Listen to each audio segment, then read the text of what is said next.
In 1986, the United States attacked Libya. In 2002, it invaded Iraq. And in 2014, it launched operations in Syria. Whenever it wanted, the United States tried to reshape the destiny of the Middle East. But there is one country that has remained outside its control for decades: Iran. Even today, the United States and Israel are trying to find cracks in Iran's fortress. But history shows that this will not be easy.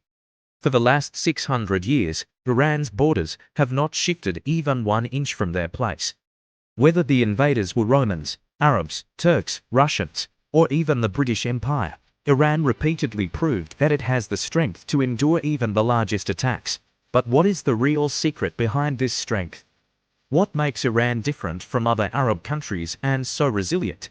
Welcome once again to Prime Narrative. First of all, let's talk about the gift that nature has given Iran. If Iran had to be described in a single sentence, it is a giant fortress, a fortress whose walls were not built by humans, but by nature itself. The country is surrounded by mountains on almost all sides. To the south, the Zagros mountain range acts like a massive wall against enemies approaching from that direction. In the southwest, the Zagros mountains gradually slope toward Iraq. But in the northwest, they become extremely high and rugged, forming an almost impossible border with Turkey. And where there are no mountains, there are marshlands, especially where the Tigris and Euphrates rivers meet. These marshes act as natural barriers, like a deep moat in front of a fortress. Moving to the north, near the Caspian Sea and Azerbaijan, the Alborz mountain range provides another layer of protection. To the east, smaller mountain ranges wrap around Iran like a ribbon, forming borders with Afghanistan and Pakistan. In other words, mountains surround Iran from almost every side, protecting it like a fortress.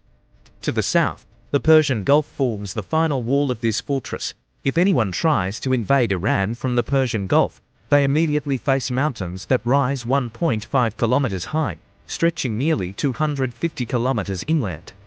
When it comes to conquering a country, geography plays a crucial role. Just as mountain ranges have protected Afghanistan from invaders like the Soviet Union and the United States, these same natural barriers have protected Iran for centuries. Because of these mountains, every attempt to conquer Iran over the past 600 years has ultimately failed. Inside Iran, there are also two vast deserts, Doshti Kavir Doshti Lut. These deserts are so barren that most people are forced to live in mountainous areas.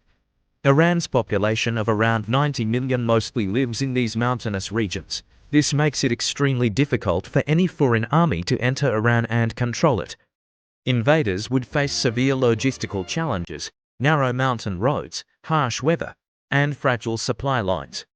But there is another side to this story. The same mountains that protect Iran also limit its own expansion.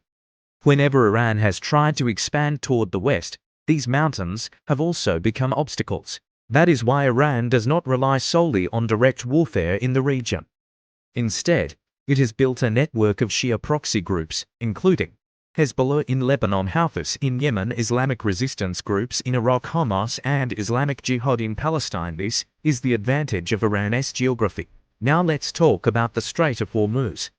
As mentioned in a previous video, the Strait of Hormuz holds enormous strategic value for Iran. The entire northern coastline of the Persian Gulf belongs to Iran, while the southern coastline is shared by several countries: Iraq, Kuwait, Saudi Arabia, Bahrain, Qatar, UAE. On the entrance to the Persian Gulf is called the Strait of Hormuz. On the northern side, it is controlled entirely by Iran. The Iranian coastline forms a V-shape, allowing Iran to control the strait from 3 sides. Meanwhile, Oman's coastline there is narrow and extends only about 50 kilometers into the strait. Because of this geography, it has always been relatively easy for Iran to block the Strait of Hormuz. Iran has openly declared that if any country attempts aggression, it could shut down this strategic waterway. This would not only pressure Gulf countries, but the entire global economy. About 20% of the world's oil and 90% of Qatar's LNG exports pass through the Strait of Hormuz. Around 5% of the global economy depends on this route. If the strait were closed, the world economy could lose trillions of dollars almost instantly. So the Strait of Hormuz acts as a powerful strategic asset for Iran. Another advantage Iran has is its long coastline. Iran's total perimeter is about 8,731 kilometers, and 2,815 kilometers of that is coastline along the Caspian Sea and Persian Gulf. But this is not a typical coastline of flat beaches. Instead, mountains rise directly from the coast. Within these mountains, Iran has hidden missile bases and secret military positions. Many caves and blind spots make it difficult for satellites or drones to detect them. Even if an enemy lands by sea, they would immediately face mountains where surprise attacks could occur. After geography and the Strait of Hormuz, the third shield protecting Iran is its people. Iran is a multi-ethnic country, home to many groups: Persians, Azeris, Kurds, Arabs, Baloch, Turkmen. When a country consists of many ethnic groups, managing their demands and rights becomes challenging. Each group wants to protect its language, culture, and identity. Many of these groups have historical differences with each other. Although Iran has united them under the umbrella of Shia Islam, protests still occur from time to time. However, when Iran faces an external threat, these groups tend to unite. A clear example occurred in 1980, when Saddam Hussein invaded Iran. He believed that Iran's military was weak after the Islamic Revolution, but the war lasted 8 years. Even though Iraqi forces initially advanced deep into Iran, within 2 years Iran regained most of its territory. Not only the military but also ordinary civilians joined the war effort. Saddam expected that Iran's Arab population and Kurdish groups would support Iraq and cause internal instability, but instead, during the war, different groups united under Iranian nationalism. After 8 years of war and over 1 million casualties, Iraq eventually had to accept a ceasefire without gaining any Iranian territory. Iran's most powerful weapon is not just its army, it is its size. Iran covers about 1.6 million square kilometers.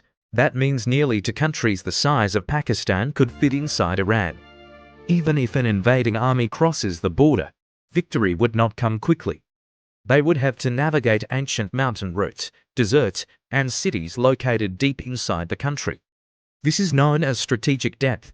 The deeper an enemy advances, the longer and weaker their supply lines become. Fuel, logistics, and reinforcements become increasingly difficult.